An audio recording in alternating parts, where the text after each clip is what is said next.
Voter I D ಅನ್ನೋದು ಪ್ರಜಾಪ್ರಭುತ್ವದಲ್ಲಿ ಪ್ರತಿಯೊಬ್ಬನ ಹಕ್ಕು, ಪ್ರತಿ ಭಾರತೀಯರ ನಾಗರಿಕನ ಹಕ್ಕು.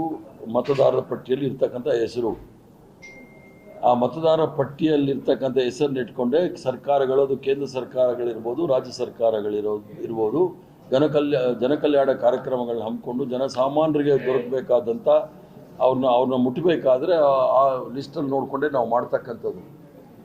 ಈಗ ಎಲ್ಲಾದರೂ ಮೈ ಮರೆತು ನಮ್ಮವರು ನಮಗೆ ಗ್ಯಾರಂಟಿ ಬರ್ತಾ ಇದೆ, ನಮ್ಮ ಹೆಸರು ಇದೆ ಅಂತೇಳಿ ಮೈ ಮರೆತು ಮನೇಲಿ ಕೂತರೆ ಇವರು ಮತದಾರ ಪಟ್ಟಿಯಿಂದ ಹೆಸರು ತೆಗಿತಾರೆ.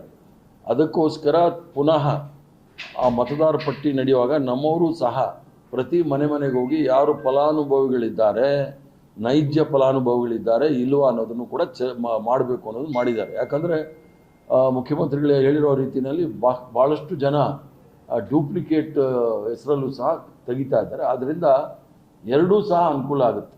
SIR ಅಲ್ಲಿ ಅವ್ರು ಮಾಡ್ತಕ್ಕಂಥದ್ದು, ಅವ್ರು ಯಾರು ಕೈ ಬಿಡ್ತಾರೆ ಅದನ್ನು ನಾವು ನೋಡಬೇಕಾಗತ್ತೆ, ಅವರು ಫಲಾನುಭವಿಗಳ ಅಲ್ವಾ ಅನ್ನೋದು ನೋಡಬೇಕಾಗತ್ತೆ. ಆದ್ದರಿಂದ ಅದು ಡಬಲ್ ಕೆಲಸ ನಾವು ಸರ್ಕಾರದಿಂದ ಮಾಡ್ತಾ ಇದ್ದೀವಿ. ಅಲ್ಲಲ್ಲ, ಈಗ ಅವ್ರ ಹೆಸರಿದೆ, ಯಾಕಂದರೆ 11 ಡಾಕ್ಯುಮೆಂಟ್ ಕೊಡಬೇಕು ಅಂತ ಹೇಳಿದ್ದಾರೆ ಎಲೆಕ್ಷನ್ ಕಮಿಷನರು, ಸನ್ಮಾನ್ಯ ಫೇಕು ಮಹಾರಾಜರು ಹೇಳಿದ್ದಾರೆ.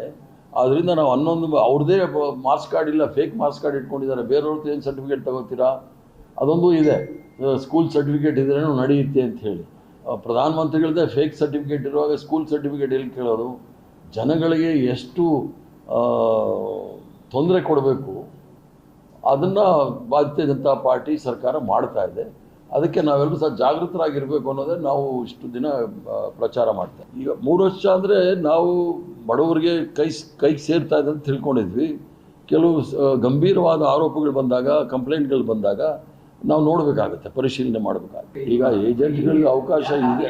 ಈಗ ಪೂರ್ಣ ಪ್ರಮಾಣದಲ್ಲಿ ಕೆಲವು ಕ್ಷೇತ್ರದಲ್ಲಿ ಅಲ್ಲಿ ನಾವೀಗ ಕೆಲವು ಕ್ಷೇತ್ರಗಳಲ್ಲಿ ಸೋತಿರೋ ಜಾಗದಲ್ಲಿ ಅಲ್ಲಿ ಯಾರು ಸರಿಯಾದವರು ಇಲ್ಲ, ಅದೆಲ್ಲ ಸ್ವಲ್ಪ ಕಮ್ಮಿ ಆಗಿದೆ, ಅದನ್ನು ಸರಿ ಮಾಡ್ತಾ ಇದ್ದೀವಿ. ಕ್ಯಾಂಡಿಡೇಟ್ ಇದ್ದಾರೆ, ಸೋತಿರೋ ಕಾರಣಕ್ಕೆ ಭಾರತೀಯ ಜನತಾ ಪಾರ್ಟಿ ಸದಸ್ಯರಿದ್ದಾರಲ್ಲ ಅವ್ರು ಮಾಡೋಕ್ಕೆ ಬಿಡ್ತಾ ಇಲ್ಲ.